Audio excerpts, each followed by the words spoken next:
नमस्कार दोस्तों, आपका स्वागत है हमारे चैनल लेट्स प्रो अकेडमी में। हमारी इस मैक्रो लर्निंग सीरीज में आज दूसरा एपिसोड है जहां हम आपको ये सिखाएंगे कि मैक्रोस को कैसे डीबग और रन किया जाता है। जैसे कि आपने देखा होगा हमारे पुराने वीडियो में कि हमने आपको दिखाया अपनी शीट को कैसे रेडी करना है मैक्रो लिखने से पहले, और हमने आपको एक छोटा सा उदाहरण दिया था मैसेज बॉक्स का कि कैसे हम एक छोटा सा मैसेज बॉक्स बनाते हैं और उसको हम कैसे एग्जीक्यूट करते हैं, कैसे रन करते हैं। तो हम आज आपको इस सीरीज में उसको रन और डीबग दोनों ही करना दिखाएंगे।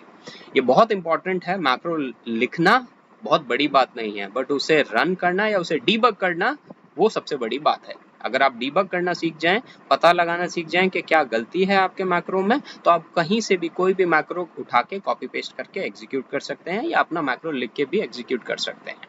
अब हम एक छोटा सा उदाहरण लेंगे, एक छोटा सा मैक्रो लिखेंगे। तो हम चलते हैं अपनी वर्कबुक पे। ये मेरी वर्कबुक है, बुक 1, जिसके अंदर मैंने आप कुछ 6 शीट्स रखी हुई हैं, जैसे शीट 1, शीट 2, 3, 4, 5, 6 करके। अब ये कोई भी ऑर्डर है, मैं इनको बस रीअरेंज कर देता हूँ। अब आप देखेंगे 6 शीट्स हैं। अब मैं एक मैक्रो लिखता हूँ जो मुझे मेरी इस वर्कबुक में कितनी शीट्स हैं वो काउंट करके दिखाएगा।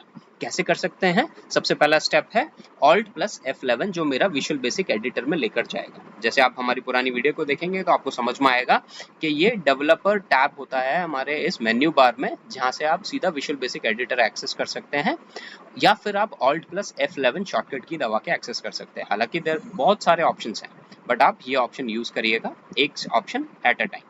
आप इस पर क्लिक करें, आप विजुअल बेसिक एडिटर पर गए। ये मेरा विजुअल बेसिक एडिटर है, जहां पर आप देखेंगे ये मेरा प्रोजेक्ट एक्सप्लोरर है, जहां मेरे पास सारी शीट्स या मेरा जो भी कोड लिखा जाएगा वो सब यहाँ पर दिखेगा। ये मेरा प्रॉपर्टीज विंडो है। आप देखेंगे हर शीट के रेस्पेक्टिव जो भी प्रॉपर्टीज है वो यहाँ पर लिखी जाएगी, और ये मेरा कोड विंडो है जहां पर मैं अपना कोड लिखूंगा। अब आप देखेंगे चाहे तो मैं इस कोड को इस शीट के अंदर डबल क्लिक करके यहाँ भी लिख सकता हूँ, या फिर मैं एक मॉड्यूल बना के लिख सकता हूँ। मैं एक मॉड्यूल क्यों बनाऊँ? जैसे आपने देखा होगा, मैंने राइट क्लिक किया शीट 1 पे, इंसर्ट में जाके मॉड्यूल बनाया। अब मैं अपना कोड इस मॉड्यूल में लिखता हूँ। क्यों? क्योंकि कल मैंने अगर कोई भी शीट को डिलीट कर दिया तो मेरा जो भी मैक्रो कोड यहाँ लिखा होगा वो उसके साथ डिलीट हो जाएगा। तो इसीलिए सेफर साइड में आप कोई भी मैक्रो कोड लिखें वो मॉड्यूल्स के अंदर लिखा जाए। ये मॉड्यूल अपने आप ही नंबर चेंज होता रहता है, मॉड्यूल 1, मॉड्यूल 2, आप कितने भी मॉड्यूल्स इंसर्ट कर सकते हैं, बट अपना कोड मॉड्यूल्स के अंदर ही लिखिएगा। अब यहाँ पर मैं अपना मैक्रो कोड लिखूंगा। सबसे पहला स्टेप सब, आपको पता होगा।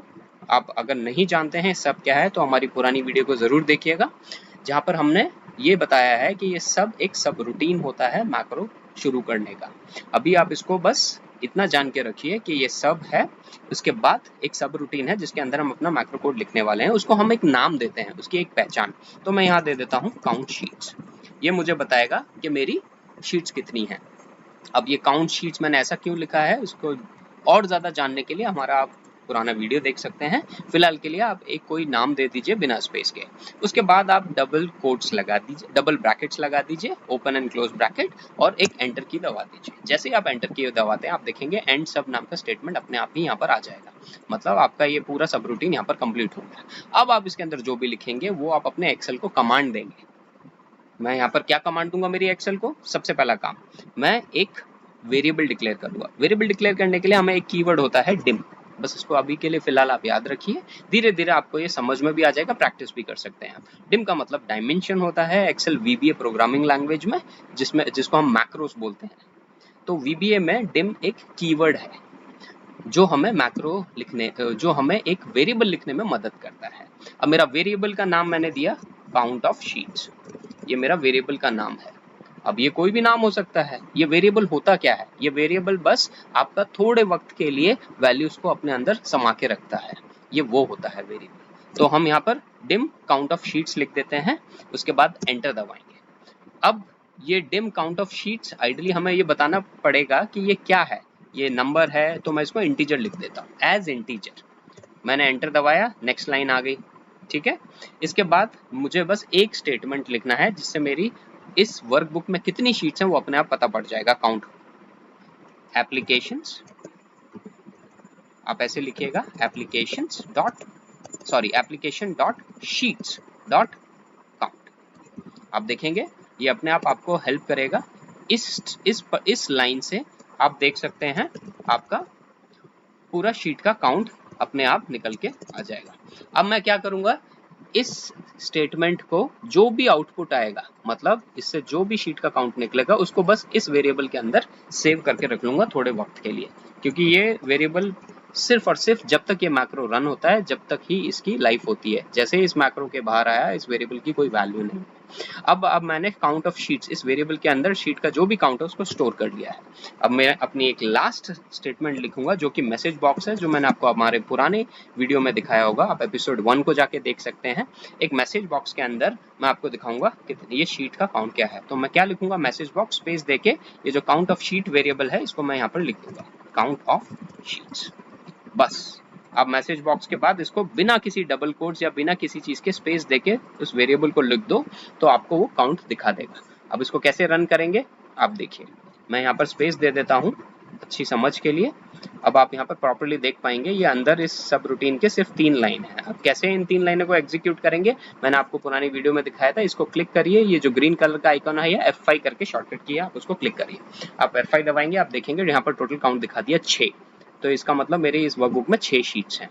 चलिए यहाँ से तो हमने मैक्रो पूरा एग्जीक्यूट कर लिया, बट मुझे एक एक लाइन करके एग्जीक्यूट करना है। क्यों, जरूरत क्यों पड़ेगी?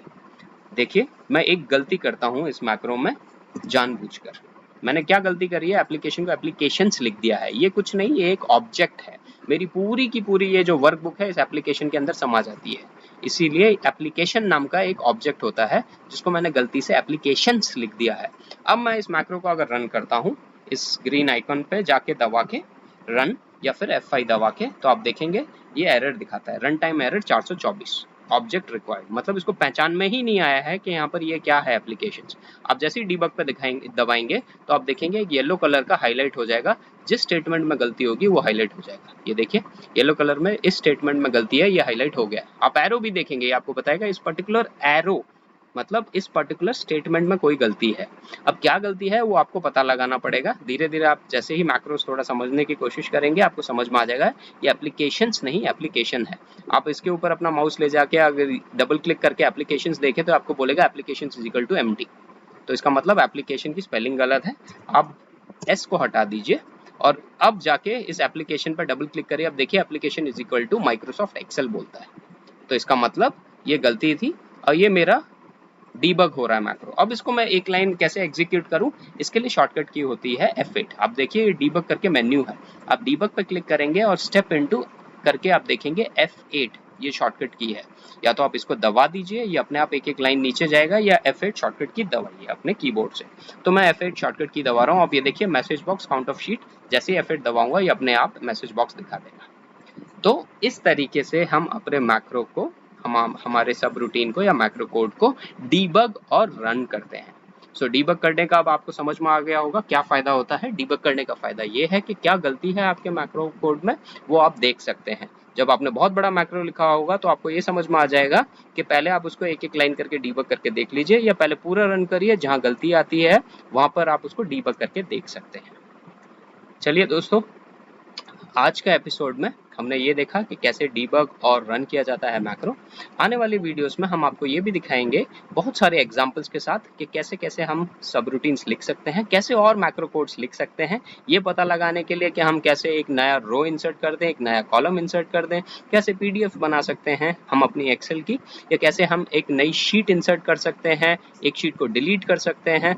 बहुत सारी चीज़ें कर सकते हैं हम मैक्रो से। तो हम धीरे धीरे हमारे नेक्स्ट ट्यूटोरियल में आप देखिए हम आपको सिखाएंगे कि कैसे और सब रूटीन्स लिखते हैं। तब तक के लिए आप भूलिएगा नहीं, लाइक करिए, सब्सक्राइब करिए और बेल आइकन को ज़रूर दबाइए कि आप हमारा कोई एपिसोड मिस ना कर जाए। चलिए जब तक नमस्कार।